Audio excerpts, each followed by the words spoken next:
Let's turn now to an issue that we discuss fairly often on the show, criminal gangs. It's become a trans-Tasman issue that appears to only be getting worse.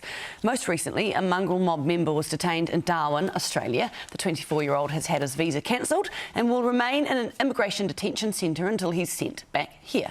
Dr. Michael Kennedy is a former detective who focused on organised crime and now heads the Bachelor of Policing program at Western Sydney University. And he joins us now from Sydney. Good morning. Morning, Hayley. So, first of all, we understand that there are a lot of criminals, or supposed criminals, being sent back from Australia to New Zealand. But are New Zealand gangs an issue over there? Oh, I think we've exported a lot more problems to New Zealand than they've exported here, Hayley. I think the rivalry between rugby and cricket and netball doesn't transfer over to the criminal element. Even the mongrel mob, a lot of here, what happens here is that anyone from the Pacific region looks like a Pacific Islander gets transferred into a New Zealander, and it's just not the case. And there's always going to be organised crime issues.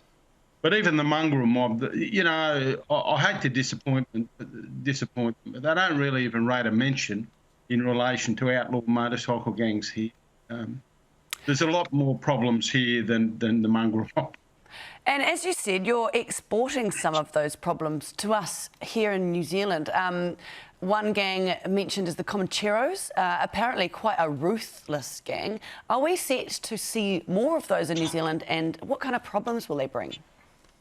Well, I don't know. The Comancheros are a bit of an untidy gang, if anything. They've never had a reputation of being as organised as, say, they don't have an international brand like the Hells Angels or the Bandidos.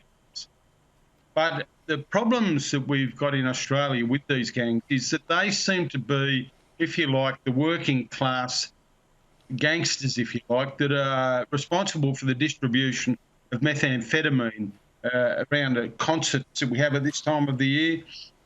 We get a lot of problem with teenagers taking pills.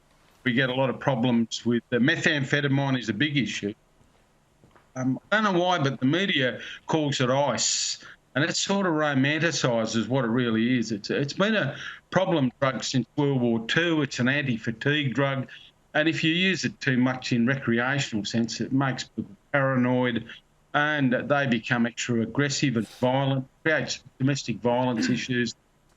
So that's the major, and it's become a serious drug, recreational drug, mostly from China or Mexico.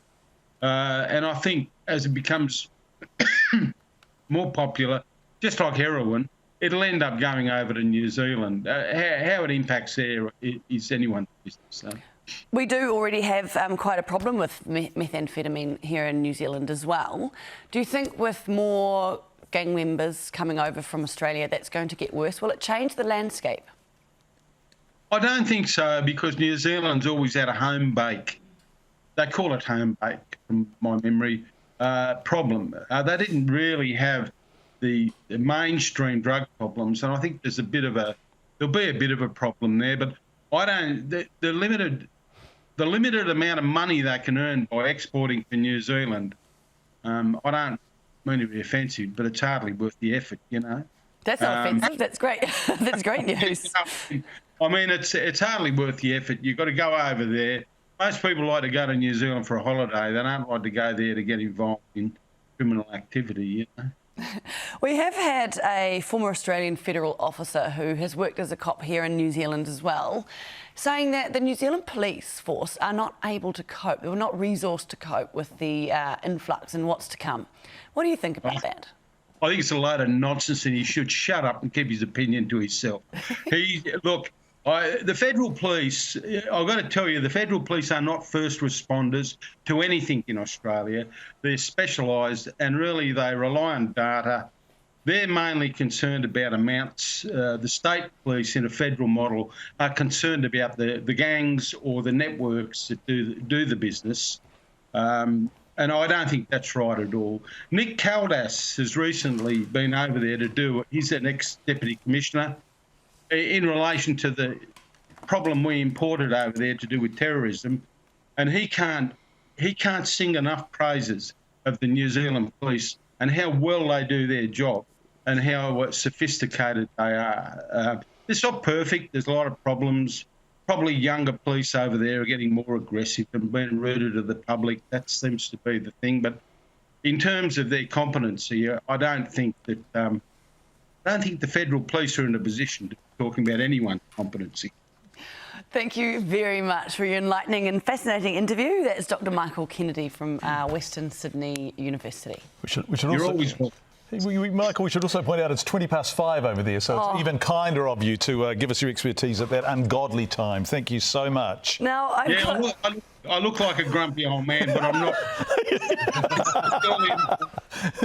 Thanks, Michael. Never judge a book by its cover, right? Absolutely not. Yeah. I'm just trying to get this link to his page on the Western Sydney University website.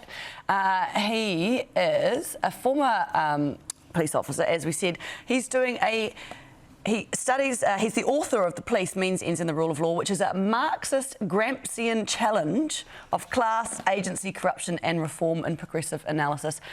Do not judge a book by its cover. Bloody oath, that's pretty impressive.